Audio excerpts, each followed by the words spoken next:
that place to go and run. How is that? This is not for runner.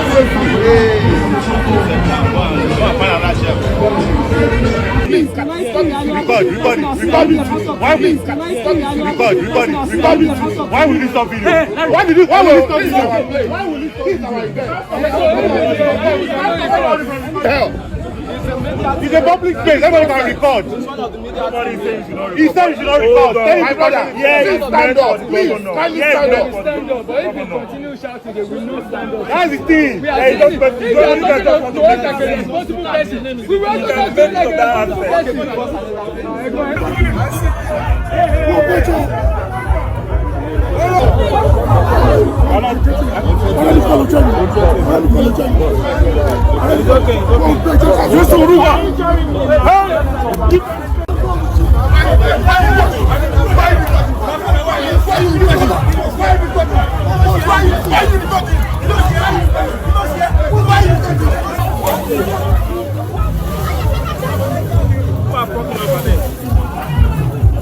Your cameraman come here. I'm Don't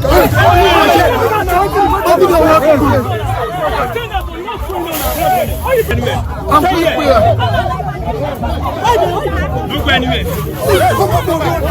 We are going. Leave him, let's go. Let's go.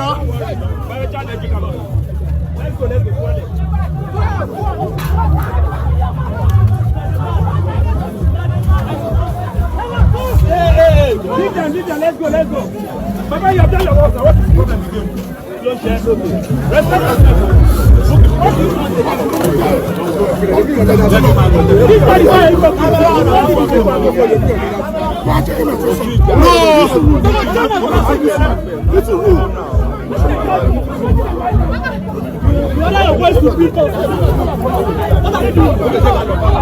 Just of recent, Sowore'S was in his car driving while policemen asked him to stop, and he said point blank that I'm not going to stop. I know they stop. And then he drove away.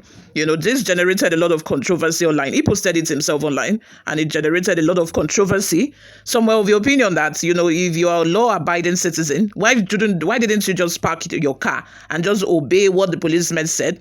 While some, on the other hand, were like, we all know these are Nigerian police. They wanted to extort him. They wanted to ask for money.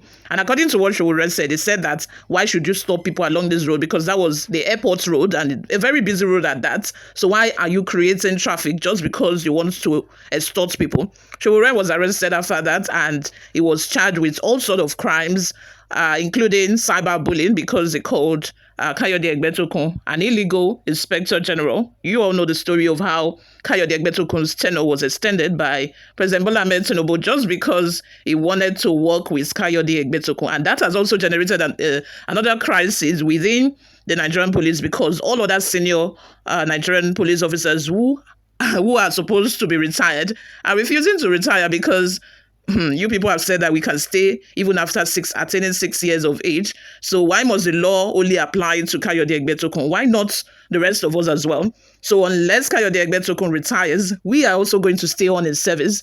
We are not ready to retire. Well, I said all of that just to give you a backstory of what has been happening with Sowore'S of recent. It was granted bail and all of those. I don't want to go into details. We are here today, as you must have already seen by the video clip I just posted. It was being dragged out of that venue. The Lagos Marathon was this weekend, and Sowore'S, of course, attended the marathon. But guess what? Guess what, people? You will never guess. Sowore'S decided to sit where Governor Sanwo-Olu is supposed to sit. He literally sat on the governor's seat while the governor was, giving a speech. Can you imagine that? Anyway, I've read a lot online, and, a lot of people were saying that, he has crossed the line, that this is like the worst of it all. Like, there's difference between activism and you just creating muses and chasing clouds.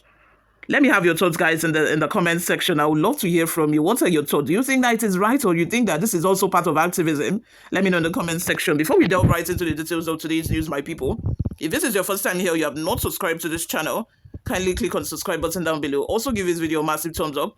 That way YouTube is able to recommend this video to other YouTube viewers all around the world. Lastly, please leave your opinions in the comment section as well. I respond to all of my comments. Without further ado, let's delve right into the details of today's news. A dramatic scene unfolded at the Access Bank Lagos City Marathon on Saturday when Omoyele Sowore, the African Action Congress (AAC) presidential candidate, forcefully gained access to the seat of Executive Governor of Lagos State, Mr. Babajide Sanwo-Olu. Despite being persuaded by security operatives and a few dignitaries, he refused to vacate the governor's seat. Sowore had taken a seat in the designated area reserved for the governor of Lagos State while he was delivering a speech at the event. When security personnel and event organizers asked him to leave the area, Sowore allegedly refused, sparking a tense standoff.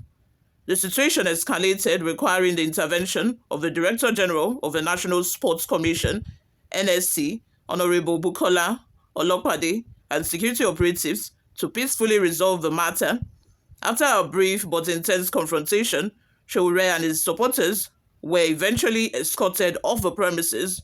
While Sowore has been known as a cloud chaser and an attention seeker, Saturday's events have sparked debate about the limits of protest and the importance of respecting event protocols and security procedures.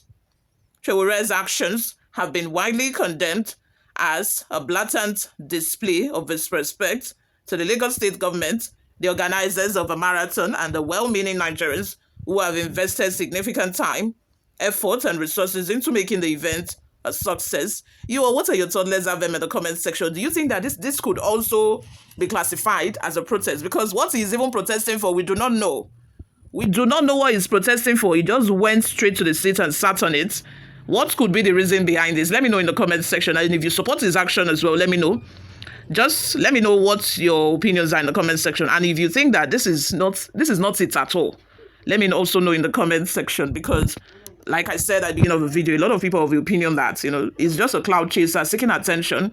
Even if you're protesting, the main reason for your protestation, should be known, and there should also be a line between, protest and cloud chasing. At least, even as an activist, you should be able to coordinate yourself in an orderly fashion when you are in a society. If you're always behaving like this, your protest, when you have well-meaning, reason to protest, people would not take you seriously, because, they now see you as a cloud chaser, they now see you as an attention seeker.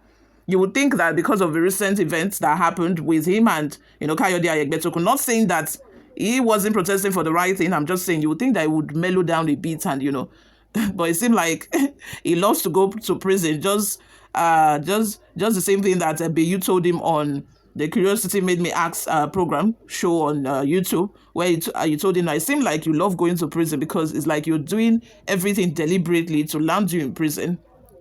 Before we go, my people, let's take a look at some of the reactions we got online. Barnabas says, Sowore Farotimi is not like, but night and day, he should attend, is not, I think he meant they are not alike. They are like night and day. You should attend Farotimi's School of Decorum and marshalling of thoughts articulation and presentation. Aliyu Salusi says, Sowore always acts like can so go just to get publicity. Benga David says, we knew it would get to this. I think he has never been a real human rights activist, just looking for publicity at all costs. A man that did not score 200 votes in general elections, wanting to be at par with the authority. Jonathan Adesui says, there should be a clear distinction between the characteristics of an activist and a mere rascal. Any sane society shouldn't tolerate extremists pretending to be an activist. Abiola Ibrahim says, surely Mr. Sowore needs mental rehabilitation and support, otherwise they will finally go astray with mental support, wanting what others cannot do, like Trump in America, a wrestling man who wrestled power to be American president at all costs despite his jail convictions. Lastly, a comment from Ade Kola Aziz says, the governor is wiser. He simply wanted to create an ugly scene, maybe get arrested to dent the image of a state with fellow morons shouting violation of his right to sit, even as they know that he had committed an offense of public nuisance, an action likely to cause breach of public peace, inciting civil unrest. You all, let's have your thoughts and opinions in the comment section. Like I said, if I was Sanwo-Olu, I would finish my speech, and if he refuses to vacate, I would just sit beside him and say hello to him, and then we'll gist for the rest of the program. Because, you know, for somebody like that, you know that he's looking for attention. That attention, you are not going to give that person. You refuse to give that person the attention, and then you turn it around, and then people would now see him as a bad person, someone that is making you, you know, is making you appear to be the bad person. Then you switch the card on the person, and then people would, instead of the people to start talking about how he was wrestled out of the event and how, you know, you personally asked him to stand up, people would now start talking about your humility and how you were able to tackle the situation in a decent fashion. You all, let's have your thoughts and opinions in the comments section. Thank you very much for always listening and watching, guys. I'll see you all in my next video. Bye for now.